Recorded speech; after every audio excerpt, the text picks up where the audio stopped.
북한이 16일부터 치러지고 있는 노동당 전원회의에서 식량 부족 문제와 또 당면한 경제난 문제를 집중 논의한 것으로 알려졌습니다. 북한의 식량과 외환, 전력 사정이 대북 제재와 국경 봉쇄 등으로 인해 위기 수준으로 치닫고 있다는 분석이 잇따르고 있습니다. 박형주 기자가 보도합니다.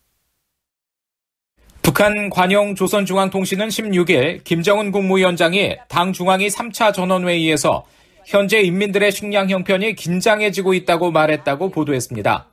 식량 상황이 위험하다는 겁니다. 이어 17일에는 하반기 투쟁과업들을 편향 없이 성과적으로 추진하기 위한 구체적인 연구를 위해 부문별 분과를 조직해 연구를 진행했다고 밝혀 경제난을 집중 논의했음을 시사했습니다. 전문가들은 북한의 장마당 곡물 가격 폭등을 주목했습니다.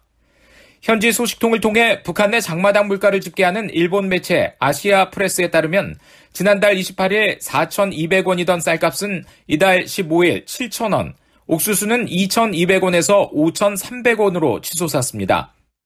브래들리 뱁슨 전 세계은행 고문은 식량 배급이 비정상적일 정도로 당국의 곡물 비축분이 부족한 상황을 반영한 것으로 분석했습니다. 배급받을 식량이 부족해지자 주민들이 시장으로 나오면서 수요가 폭증했고 불안 심리까지 겹쳐 가격이 급등했다는 것입니다. 그러면서 북한 지도부가 내세우는 자력갱생 같은 정책이 전환되지 않는 한 상황은 갈수록 악화될 것이라고 지적했습니다. My bottom line is isolation and self-sufficiency will not provide safety for them.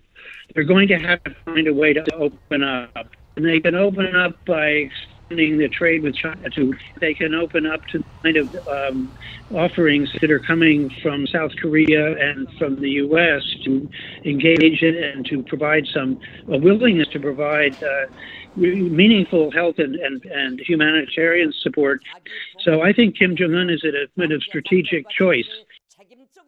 북한 경제 전문가인 윌리엄 브라운 미국 조지타운대 교수는 북한 내 곡물 가격 폭등은 통화 관리에 대한 위험 신호라면서 단기적인 식량 수급 문제만이 아니라 외환 관리가 큰 문제가 될 것으로 전망했습니다.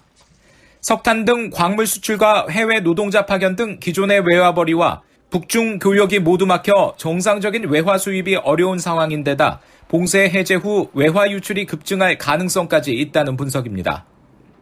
So they need to open the border, but I think they're afraid as soon as they open the border, there'll be a flood of imports and their money, their hard currency will flow out to China. In other words, they'll spend whatever dollars they have.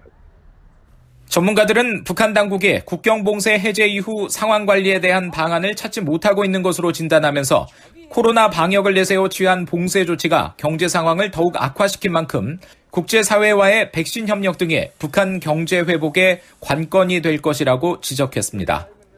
VOA 뉴스 박형주입니다.